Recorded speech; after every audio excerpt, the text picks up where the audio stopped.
For 1100 years, these walls never fell, not to the Persians, not to the Arabs, who tried twice and broke themselves against the stone, not to the Bulgars, the Rus, the Avars, 23 sieges, and 23 times the walls held. An emperor once said these walls made Constantinople the city God himself protected. On the morning of May 29, 1453, a 19-year-old soldier finds a small, forgotten gate in a side tower, left unlocked. By noon, the walls that never fell in 1100 years will belong to someone else. This is the story of the final 53 days of the Byzantine Empire. The last fragment of Rome, still standing 11 centuries after Rome itself had fallen. You've probably heard this was a story of superior cannons against ancient stone. It's actually a story about one unlocked door, and whether it mattered at all. Rewind 1100 years. In the year 330, Emperor Constantine chooses a small Greek fishing town called Byzantium to be the new capital of Rome itself. He renames it after himself. The world will come to call it Constantinople. It sits on a peninsula bordered by water on 3 sides, protected by walls so advanced that for 1,000 years, no army on earth can find a way through them. 3 layers of stone and moat, 40 feet high, engineered so precisely that attackers break themselves in the killing ground between each wall. At the city's heart rises the Hagia Sophia, for 900 years, the largest cathedral on earth, its dome so vast that visitors swore it was suspended from heaven by golden chains. Merchants from Venice, Genoa, Kiev, and Baghdad fill its harbors. Silk from China, spices from India, gold from Africa. For centuries, if you wanted to trade between Europe and Asia, you had no choice but to pass through this single city's gates. But by 1453, the empire that once stretched from Spain to Persia has shrunk to almost nothing. Constantinople itself, once home to 500,000 people, now holds perhaps 50,000. Entire neighborhoods inside the walls have been abandoned, turned to farmland. The empire beyond the city gates barely exists at all. And surrounding the shrinking city, on every side, an Ottoman Empire has grown into the most powerful military force in the world. Its new Sultan is 21 years old, and he has made this city his obsession. His name is Mehmed II, and unlike almost every sultan before him, he does not see Constantinople as simply another city to raid. He sees it as a prophecy. Islamic tradition holds that a great leader will one day conquer the city, and Mehmed, since childhood, has been convinced that leader is him. He speaks 5 languages. He studies military engineering obsessively. At 21, when his own advisors tell him the walls of Constantinople cannot be broken by any cannon in existence, he has an answer. Then build a cannon that has never existed. Inside the city, one man carries the opposite burden. His name is Constantine XI, the 88th emperor to sit on a throne that traces back, unbroken, to Augustus himself. He commands perhaps 7,000 defenders for a wall that requires 20,000 to hold properly. He does not yet know that in 53 days, he will become the last Roman emperor in history, and that no one will ever find his body. In early 1452, word reaches Constantine that Mehmed is building a fortress on the narrowest point of the Bosphorus Strait, directly across from the city, on land that technically still belongs to the Byzantines. Constantine sends a formal protest. It is, by any measure, an act of war being prepared in plain sight. Mehmed's response is simple. He finishes the fortress in 4 months. He names it Rumeli Hisari, the throat cutter. From its walls, Ottoman cannons can now sink any ship attempting to resupply the city from the north. Constantinople's lifeline to the outside world is being severed before a single soldier has even arrived at the gates. And in the city of Adrianople, a Hungarian cannon engineer named Orban arrives at Constantine's court first, offering his services. Constantine cannot afford him. The empire's treasury is nearly empty. Orban walks to Mehmed's court instead, and Mehmed pays him whatever he asks. Within months, Orban builds the largest cannon the world has ever seen, a bronze barrel 27 feet long, capable of firing a stone ball weighing over half a ton, nearly a mile. It takes 60 oxen and 400 men just to move it into position outside the walls that have never fallen. On April 6, 1453, An Ottoman army of somewhere between 60 and 80,000 men arrives outside the walls. Constantine's entire defense, soldiers, sailors, and armed civilians combined, numbers less than 8,000, 10 to 1, perhaps worse. Mehmed positions Orban's great cannon, along with dozens of smaller siege guns, directly across from the weakest section of the walls, the Mesotetian, where the terrain dips into a shallow valley. For the first time in history, the walls of Constantinople face an enemy that does not need to climb them. It simply needs to knock them down. The great cannon can only fire 7 times a day. It takes hours to cool and reload. But each shot punches a hole clean through stone that has withstood 1,000 years of siege engines. Every night, while the Ottomans sleep, Constantine's men rush to the breach, hauling stone, timber, earth, even barrels filled with rubble, rebuilding by torchlight what the cannon destroyed by day. Day after day, this repeats. The cannon breaks the wall. The defenders rebuild it. Neither side sleeps.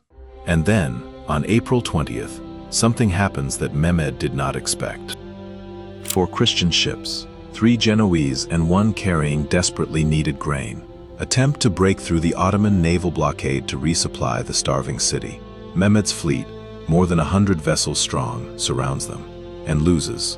The 4 Christian ships, taller and better built, simply sail through the Ottoman fleet, fighting off boarding attempts, and reach the city's harbor entrance, where a massive iron chain, stretched across the Golden Horn, drops just long enough to let them through. Mehmed watches the defeat from horseback on the shore. Accounts say he rides his horse directly into the sea in fury, screaming at his own admiral. It is a humiliation, and it forces Mehmed into one of the most audacious decisions in military history. If his ships cannot break through that chain across the Golden Horn by water, he will move them by land. Over a single night, using greased wooden logs and hundreds of oxen, Ottoman engineers drag 70 ships nearly a mile overland, across a hill, and lower them into the Golden Horn, behind the chain, behind the defenses, into water the Byzantines believed was completely protected. When the defenders wake on April 22nd and see an entire Ottoman fleet floating inside their own harbor, panic spreads through the city like fire. The northern sea walls, the weakest, least defended section of the entire city, now face a direct naval threat for the first time in the siege. Constantine's defenders are now stretched across walls on every side, and they are running out of men. Here is the part almost no version of this story tells properly. By late May, Mehmed's own advisors are telling him to abandon the siege. 50 days of bombardment have cost the Ottomans thousands of casualties. A relief force from Hungary is rumored to be approaching. Ottoman soldiers are exhausted, and morale inside their own camp is cracking. Mehmed is one difficult council meeting away from calling off history's most famous siege entirely. Instead, on May 28th, he makes a final gamble.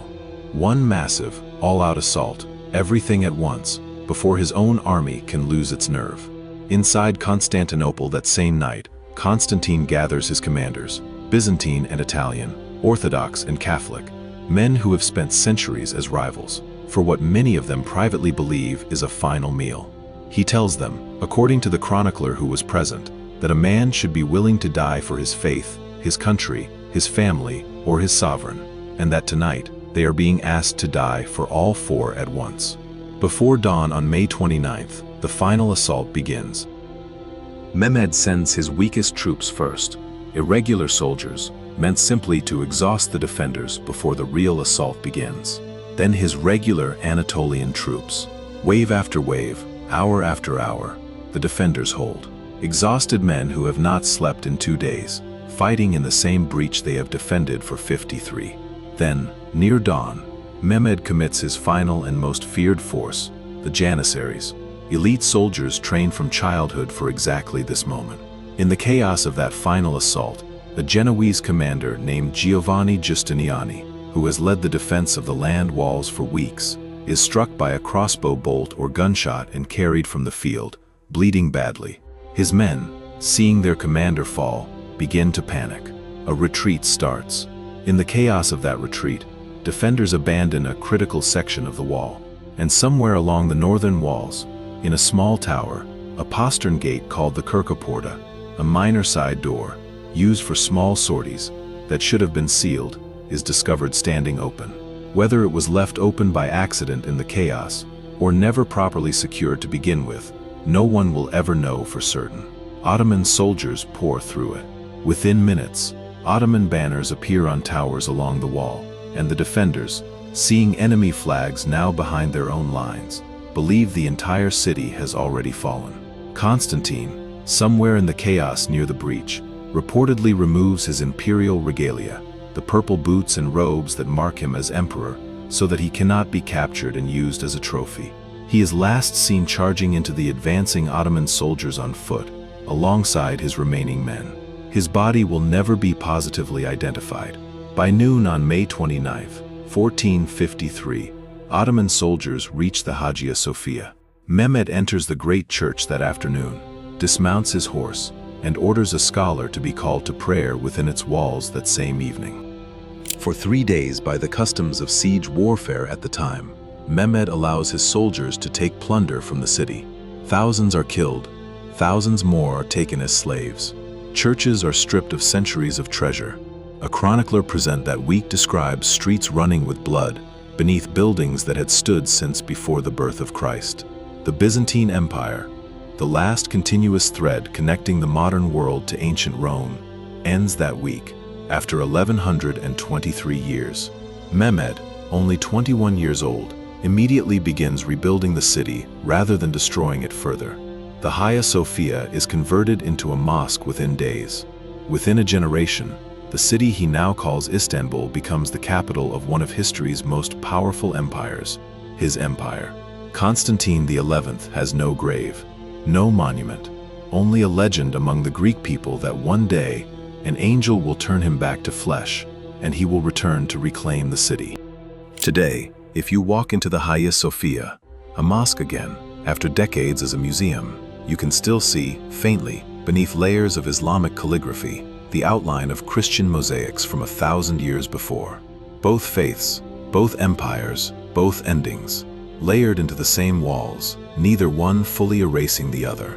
Every empire that has ever existed believed, in its golden years, that it would last forever. Constantinople believed it for 1,100 years, longer than almost any city in human history, protected by walls its own people called unbreakable. It did not fall to those walls being weak. It fell to a cannon that shouldn't have existed, a fleet that shouldn't have crossed a hill, and one small forgotten door, left open on the one morning in 1,100 years that it mattered most.